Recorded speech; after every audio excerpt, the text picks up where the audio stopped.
Which of the following is the unique feature of the smooth muscles. Smooth muscles का unique feature क्या है? तो देखिए smooth muscles का जो यूनिक फीचर है उसको वो कौन सा है? प्लास्टिसिटी है। स्मूथ मसल्स का जो स्पेशल फीचर है और यूनिक फीचर है वो प्लास्टिसिटी है। तो answer B. All are the second messenger except, तो all are the second messenger except बोल रहा है। तो यहाँ पर देखिए जो एज है, यहाँ पे एज के का सफिक्स है, सफिक्स क्या चीज़ का है? इंजाइम का, इंजाइम का। तो ये क्या है? ग्विनाइल साइक्लेज क्या है? इंजाइम है। नहीं, ये इंजाइम है। तो ये क्या क्या चीज़ का काम करता है? कैटालेज के, कैटालेज के, समझ गए ये। और ये कैटालेज का काम करता है। और ये क्या फॉर्मेशन करता है? ये फॉर्मेशन क्या करता है? CGMP, CGMP फॉर्मेशन करता है। अब देखिए यहाँ पे सेकेंडरी मैसेंजर का एग्जाम्पल सब क्या क्या है? सेकेंडरी मैसेंजर का एग्जाम्पल सब क्या क्या है? एक हो गया CAMP, CAMP। सेकेंड क्या हो गया? सेकेंड हो गया IP3। थर्ड थर्ड क्या हो गया? DAG। फोर्थ कैल्शियम भी है सेकेंडरी मैसेंजर। ये सब क्या है? हाइड्रोफिलिक, हाइड्रोफिलिक है, हाइड्रोफिलिक टाइप का सेकेंडरी मैसेंजर है। और देखिए गैसियस टाइप का सेकेंडरी मैसेंजर सब क्या क्या है? गैसियस टाइप का सेकेंडरी मैसेंजर सब क्या क्या है? Nitrogen oxide, H2S and CO। ये हो गया आपका गैसियस टाइप का सेकेंडरी मैसेंजर सब। तो यहाँ पे आंसर क्या हो गया? डी। अब वहीं पे देखिए DAG है, ये कौन सा टाइप का? ये CAMP IP3 CA plus calcium plus जो है ये कौन सा है? हाइड्रोफिलिक टाइप का सेकेंडरी मैसेंजर है। और DAG जो है ना हाइड्रोफोबिक टाइप का सेकेंडरी मैसेंजर है, हाइड्रोफोबिक, हाइड्रोफोबिक टाइप का सेकेंडरी मैसेंजर है।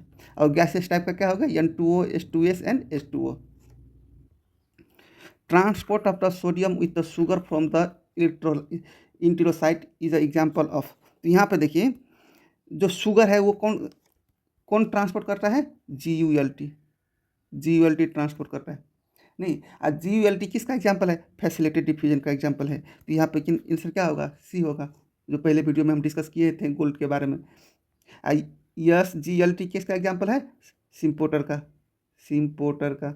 और सिम्पोर्टर सिम्पोर्टर किसका एग्जाम्पल है? सेकेंडरी एक्टिव ट्रांसपोर्ट का। Permeability of which of the following ion lead to the resting membrane potential.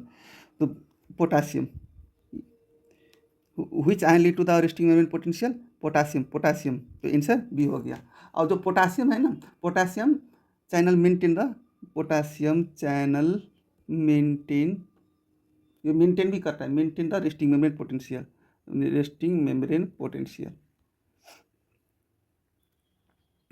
Decrease the extra cellular calcium lead to the, देखियो यहाँ पे एक्स्ट्रा सेलुलर कैल्शियम डिक्रीज होगा तो क्या होगा? देखो यहाँ पे एक्स्ट्रा सेलुलर कैल्शियम डिक्रीज होगा तो इंक्रीज, यहाँ पे increase excitability of the nerve होगा और decrease membrane stability of nerve होगा, ये दोनों होगा।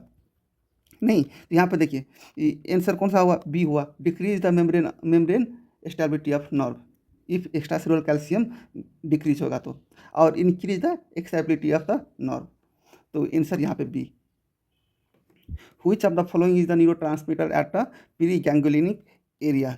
पीरीगैंग्लियोनिक एरिया बोला है। तो देखिए एसिटाइल कोलिन के बारे में देखते हैं। एसिटाइल कोलिन कहाँ से रिलीज होता है? रिलीज कहाँ से होता है? पीरीगैंग्लियोनिक एरिया से, गैंग्लियोनिक एरिया से।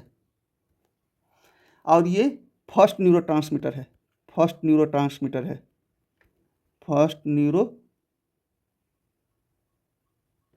मीटर है, फर्स्ट न्यूरो ट्रांसमीटर डिस्कवर हुआ है वो, समझ गए।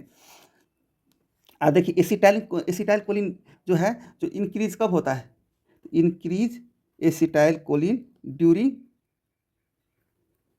REM स्लीप कंडीशन में एसिटाइल कोलिन इंक्रीज होता है। तो यहाँ पे आंसर कौन सा हो गया? डी।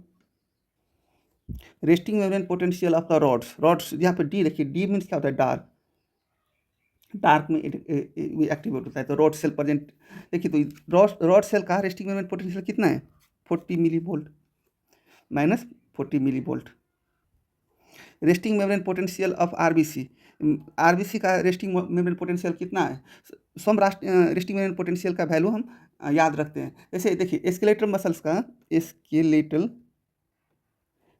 का रेस्टिंग मेम्ब्रेन पोटेंशियल वैल्यू कितना है? -95 मिली वोल्ट।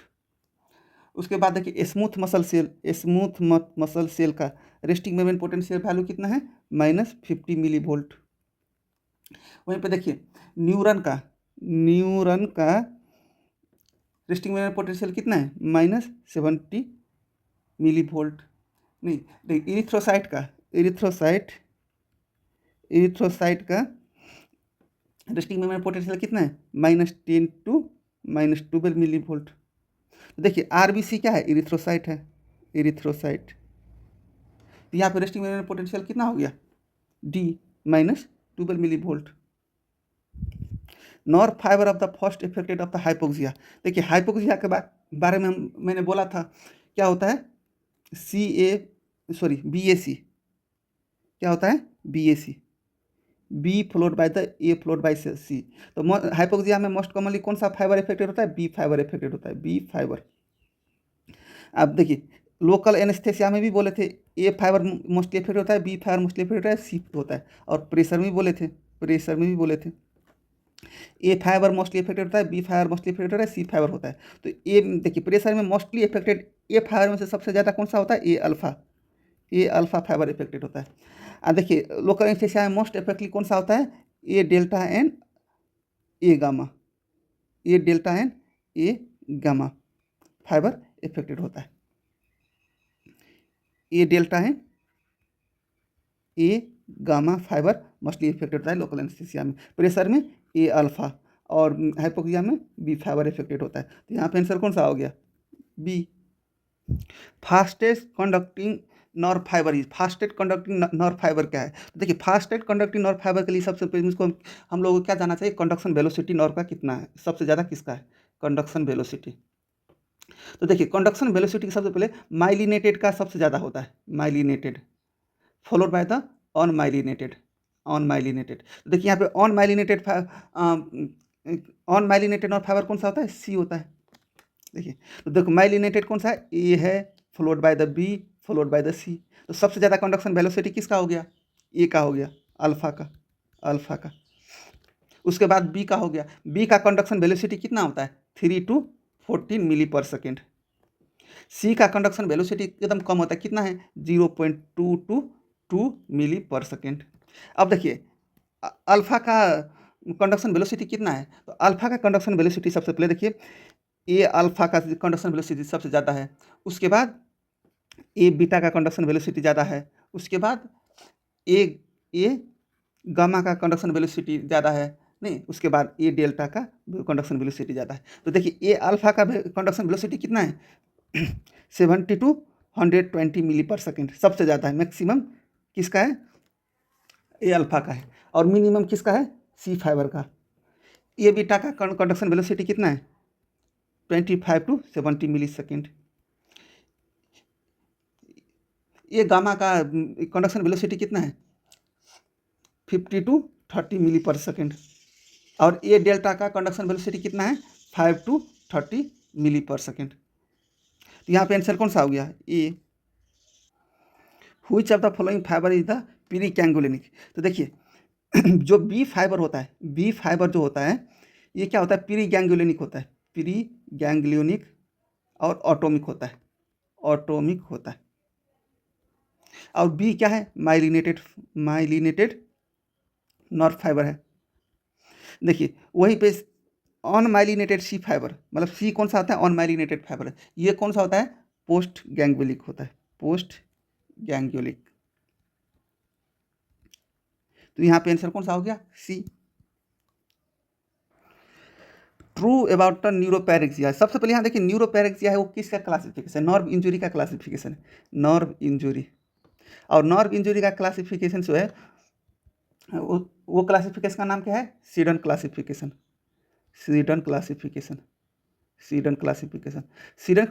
में क्या क्या आता है? एक आता है क्या? न्यूरोपैरेक्सिया,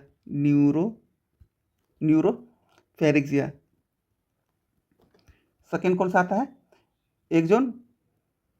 एक्सोनटिमेसिस, और थर्ड कौन सा आता है, न्यूरोटिमेसिस। देखिए न्यूरोपैरेक्सिया है, ये बेस्ट प्रोग्नोसिस है, बेस्ट प्रोग्नोसिस होता है, और न्यूरोटिमेसिस जो है ये वर्स्ट प्रोग्नोसिस है, वर्स्ट प्रोग्नोसिस। तो यहाँ पे देखिए न्यूरोपैरेक्सिया मीन्स क्या होता है, न्यूरोपैरेक्सिया मीन्स क्या होता है, disruption of the conduction only, disruption of conduction only. तो यहाँ पे देखिए आंसर कौन सा हो गया, बी। अब देखिए एक्सोनटिमेसिस में क्या होता है, एक जोन इंजुरी होता है, नाम ही है एक जोन, यहाँ पे एक जोन इंजुरी होता है। अब देखिए ये तो हो गया आपका क्लासिफिकेशन। अब वहीं पे एक वन लाइनर एमसीक्यू में क्या पूछेगा, बेस्ट प्रोग्नोसिस कौन सा नर्व होता है, इस नर्व इंजरी होने पे कौन सा नर्व बेस्ट प्रोग्नोसिस होता है, तो रेडियल नर्व इंजरी जो है वो बेस्ट प्रोग्नोसिस होता है। अब देखिए वर्स्ट प्रोग्नोसिस कौन सा नर्व इंजरी होता है, वर्स्ट प्रोग्नोसिस कौन सा नर्व इंजरी होता है, कॉमन पेरिनियल नर्व इंजरी जो होता है ये वर्स्ट प्रोग्नोसिस होता है। तो आंसर क्या हो गया, B. Exchange between the long capillary and alveoli, उसको क्या बोलते हैं, passive diffusion. Exchange between long capillary and alveoli को क्या बोलते हैं, पैसिव डिफ्यूजन। और क्या एक्सचेंज होता है, O2 एंड CO2 एक्सचेंज होता है, तो उसी को क्या बोलते हैं, passive diffusion. Answer B. Which of the following nerve fibre carrying pain, तो देखिए जो कैरिंग पेन है नर्व कौन सा नर्व फाइबर का कैरिंग करता है, तो ये दो नर्व फाइबर है वो कैरिंग करता है। एक हो गया कौन सा, ए डेल्टा, एक हो गया सी फाइबर। देखिए ए डेल्टा ये क्या है, माइलिनेटेड नर्व फाइबर है, माइलिनेटेड। सी फाइबर जो है वो क्या है, ऑन माइलिनेटेड। देखिए कंडक्शन वेलोसिटी माइलिनेटेड का कितना है, 70 to 120 milli per second, maximum conduction velocity है उसका। और देखिए ऑन माइलिनेटेड का कंडक्शन वेलोसिटी कितना है, 0.222 मिली सेकेंड, तो minimum conduction velocity on myelinated का है। तो देखिए तो ए डेल्टा जो है वो फास्ट पेन करवाएगा, और जो ऑन माइलिनेटेड नर्व फाइबर जो सी फाइबर है वो स्लो पेन करवाएगा। तो यहाँ पे देखिए तो नॉर्व फाइबर कैरिंग पेन कौन सा हुआ है यहाँ पे आंसर, डी, क्योंकि ए डेल्टा नहीं है, ए डेल्टा और सी फाइबर दोनों रहता है तो सी होगा। इफ ए डेल्टा और सी फाइबर दोनों रहता तो बोथ में लगाते, तो आंसर यहाँ पे D. Tackling and itching is carried by which pathway, तो यहाँ पे देखिए क्या है, टिकलिंग एंड ईचिंग है, ये कौन सा टच हुआ, क्रूड टच। और देखिए क्रूड टच कौन सा पाथवे कैरिड करता है, तो मैंने आपको निमोनिक्स बोले थे, CAP, पी से क्या हो गया, प्रेशर, सी से क्या हो गया, क्रूड टच, ए से इंटीरियर स्पाइनोथैलेमिक ट्रैक्ट, तो यहाँ पे आंसर कौन सा हो गया, बी। देखिए लैटरल स्पाइनोथैलेमिक ट्रैक्ट में क्या था, LT, क्या हो गया, टेम्परेचर, जहाँ पे टेम्परेचर आएगा वहाँ पे पेन, तो पेन और टेम्परेचर में कौन सा हो गया, lateral spinothalamic tract. Dorsal column में हम क्या बोले थे, देखिए क्रूड टच तो हो गया है नहीं, तो यहाँ plain touch, vibration, 2 point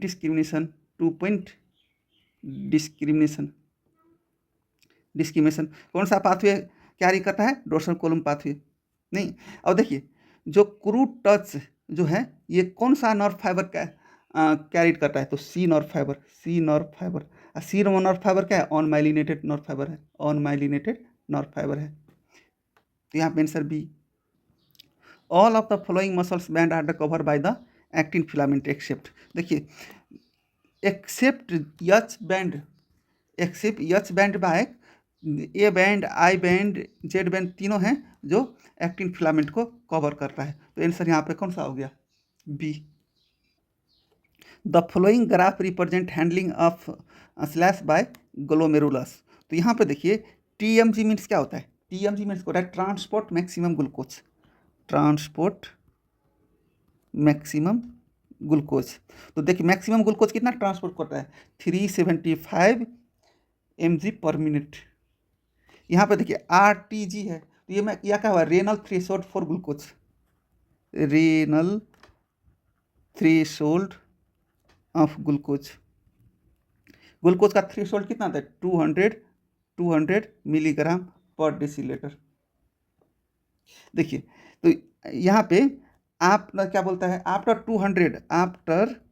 200 milligram per decilitre glucose हो जाएगा तो क्या होगा, glucose start appearing in urine, appearing in urine, urine में स्टार्ट हो जाएगा। If renal threshold of glucose 200 से ज़्यादा हो जाएगा तो ये जो ग्लूकोज है वो यूरिन में प्रेजेंट होने लगेगा। ये समझ गए। तो देखिए यहाँ पे भी ग्लूकोज है, यहाँ पे भी ग्लूकोज है, तो ये ग्राफ को हैंडलिंग को कौन कर रहा है, ग्लूकोज हैंडलिंग कर रहा है। तो यहाँ पे आंसर कौन सा हो गया, B. Maximum water reabsorption occur from which part of the nephron. तो यहाँ पे देखिए जो ए है ये क्या है, प्रोक्सिमल कन्वोल्यूटिव ट्यूब्यूल है, बी जो है ये क्या है, एसेंडिंग लूप ऑफ हैनल, नहीं, डी है ये क्या है, कलेक्टिंग डक्ट, और सी है ये क्या है, DCT है, distal collecting tubules.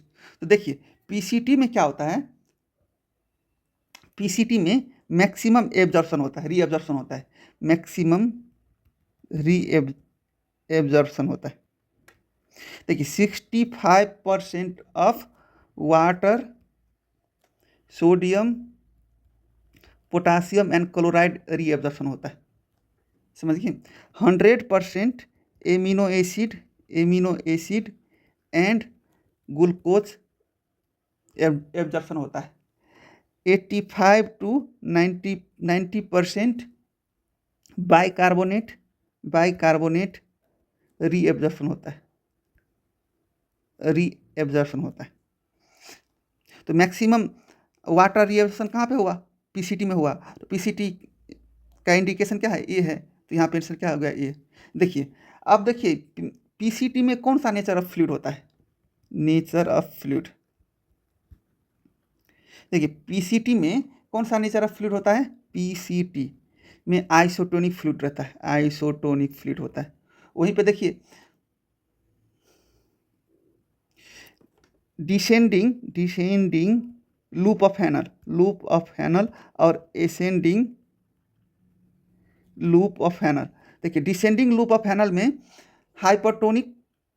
Hypertonic nature of fluid होता है, और एसेंडिंग लूप ऑफ हैनल में हाइपोटोनिक नेचर ऑफ फ्लूइड रहता है। तो यहाँ पे आंसर ए।